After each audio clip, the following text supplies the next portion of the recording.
Bonjour, je vous présente cet ouvrage. Chantal Jacquet, L'unité du corps et de l'esprit, affect, action et passion chez Spinoza.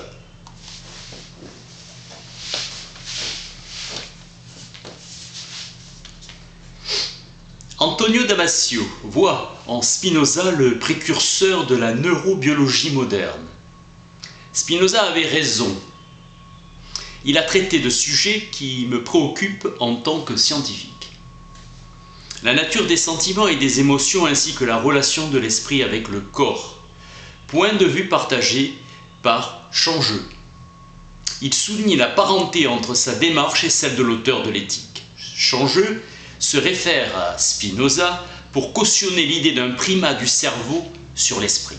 Pour Spinoza, les idées sont fonction des affections du corps.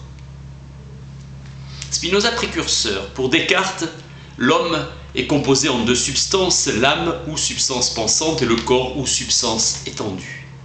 Ce dualisme a conduit les scientifiques dans l'impasse. Spinoza a le mérite d'avoir mis un terme au dualisme en établissant l'unité et l'identité du corps et de l'esprit, monisme. Le corps et l'esprit constituent un seul et même être exprimé de deux manières. Reste à savoir comment ces deux modes s'articulent l'un à l'autre et s'unifient. L'esprit chez Spinoza n'est ni une substance, ni un réceptacle, ni une faculté. Il est l'idée du corps conception plutôt que perception. Spinoza met l'accent sur le caractère actif et dynamique de la puissance de penser. L'esprit est une manière de penser le corps, d'en former une idée en fonction des affections qui le modifient. Il invite à penser leur union sur le modèle de la relation entre une idée et son objet. Spinoza recourt à l'exemple géométrique du cercle. L'idée de cercle est un mode de pensée qui se forme à partir de l'idée d'un segment. Le cercle et l'idée du cercle ne constituent pas toujours deux êtres différents. L'idée du cercle contient objectivement tout ce que le cercle a formellement. Pour Spinoza, toute chose possède une essence formelle qui exprime sa réalité et une essence objective qui est l'idée de cette réalité. L'esprit en tant qu'idée est l'essence objective du corps.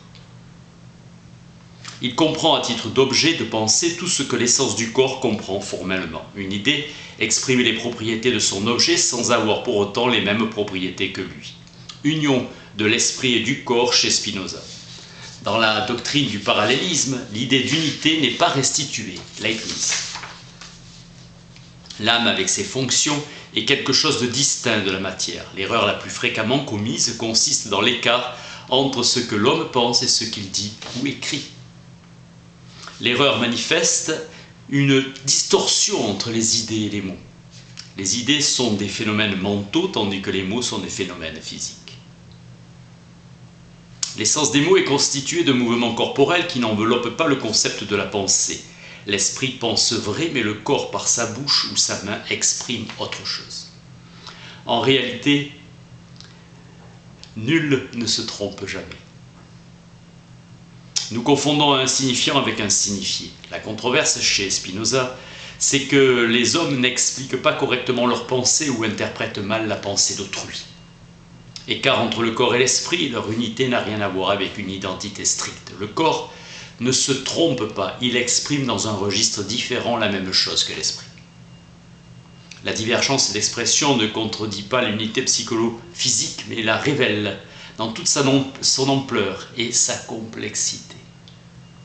Spinoza emploie le terme d'égalité pour exprimer le fait que la puissance de pensée de Dieu va de pair avec sa puissance d'agir. Il utilise le même mot lorsqu'il compare la puissance de pensée de l'esprit et la puissance d'agir du corps. Il explique que l'ordre des idées et des affections dans l'esprit va de pair avec celui des affections du corps. L'adjectif égal est appliqué à l'âme pour désigner sa fermeté, son impassibilité et sa constance face aux réprimandes et aux offenses.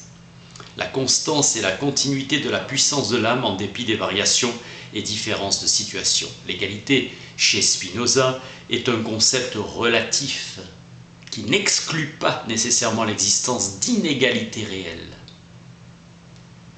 Distinction entre égalité imaginaire résultant du caractère inimaginable de l'inégalité et l'égalité réellement conçue qui exclut une inégalité ontologique. L'égalité ne saurait se confondre avec l'uniformité, une égalité d'aptitude à exprimer toute la diversité contenue dans la nature de chacun, union en acte du corps et de l'esprit à travers les modifications. L'affect recouvre une réalité physique et une réalité mentale. L'affect exprime la simultanéité et la contemporanéité de ce qui se passe dans l'esprit et le corps.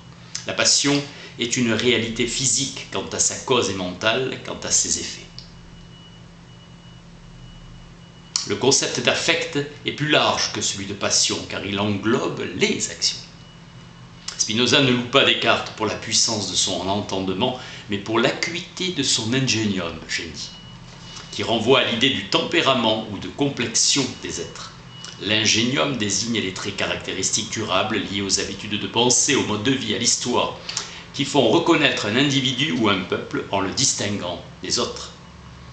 Acutus est un adjectif que Spinoza emploie pour qualifier les êtres qui ont une intelligence des affaires humaines, qui comprennent la nature des hommes et les moyens de les gouverner.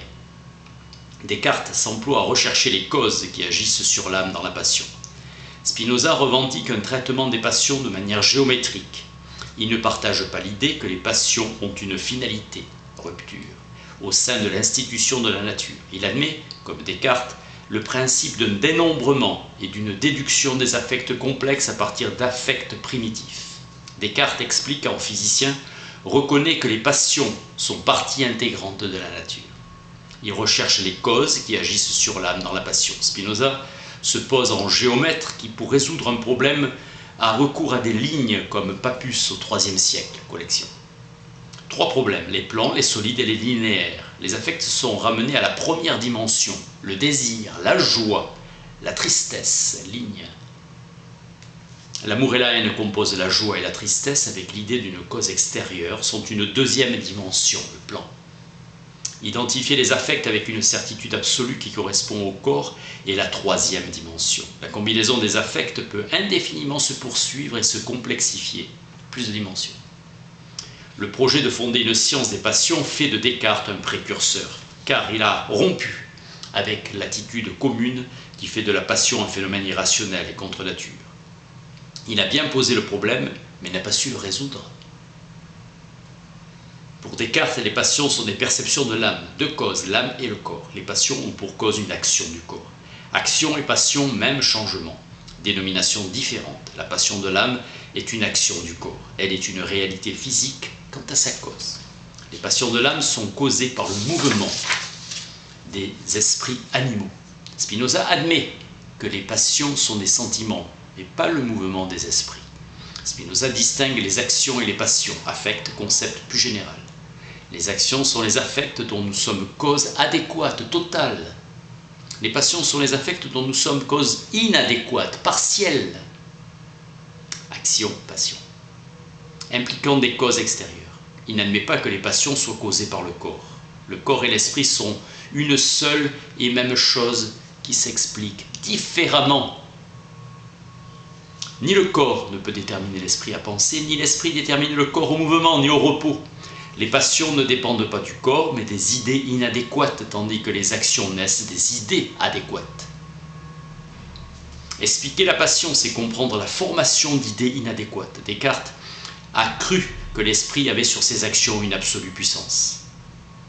L'âme, de par son libre arbitre et sa volonté infinie, possède un vouloir, un pouvoir absolu et direct sur ses actions.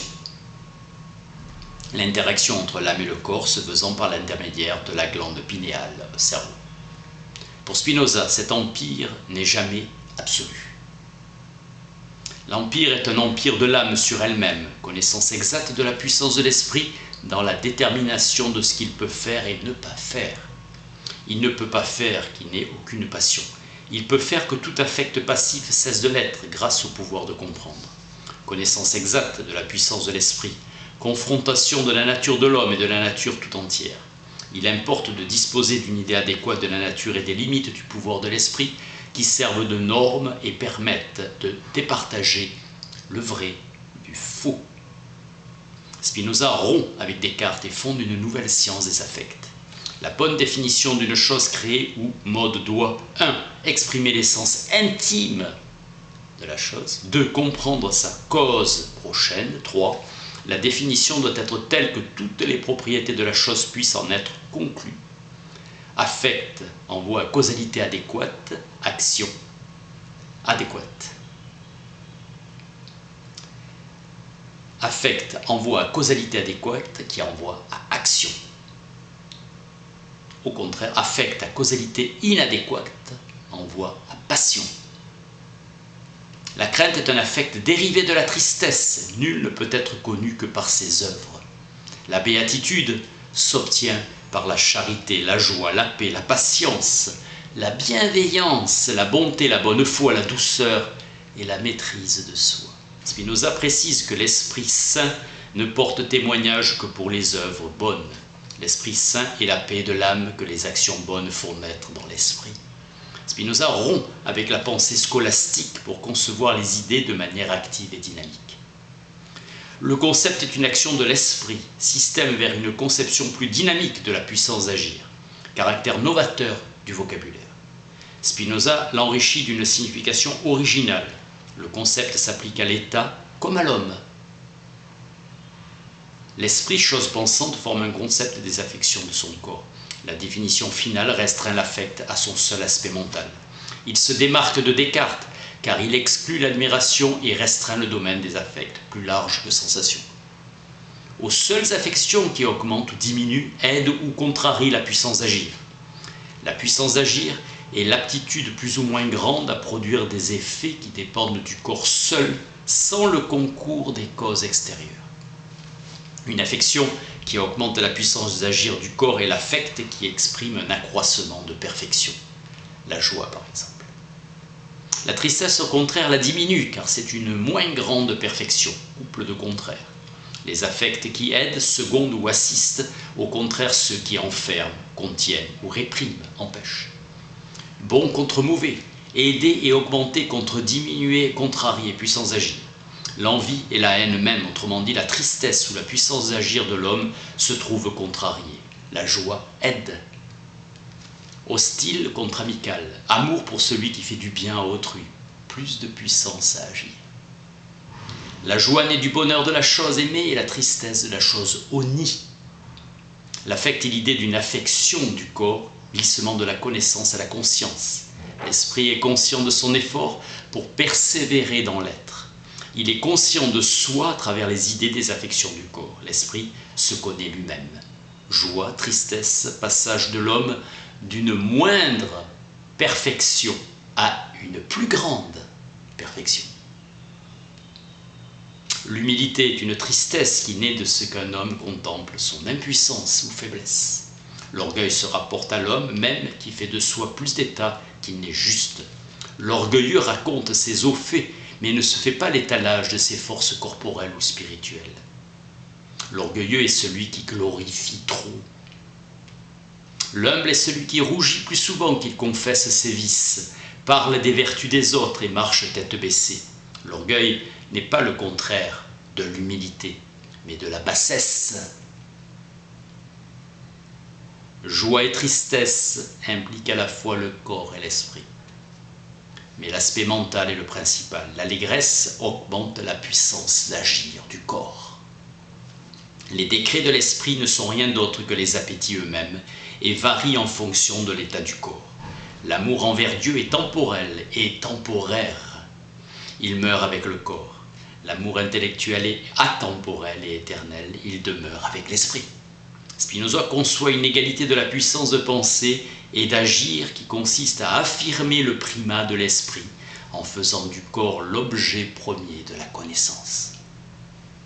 L'unité du corps et de l'esprit préserve chez Spinoza une différence d'expression, pas de parallélisme.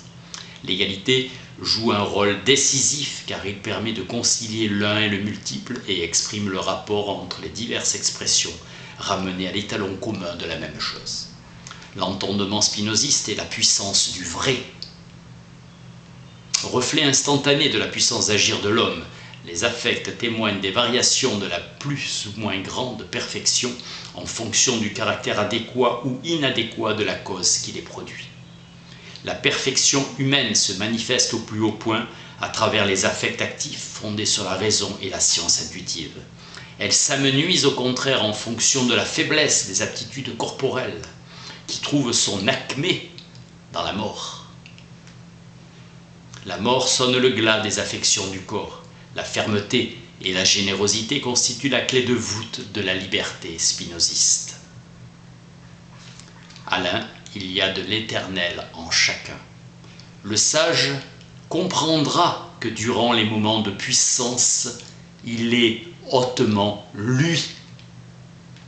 La loi suprême de la nature est que chaque chose s'efforce autant qu'il est en elle de persévérer dans son état.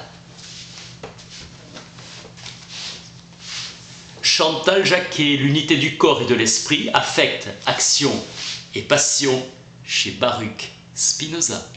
Merci.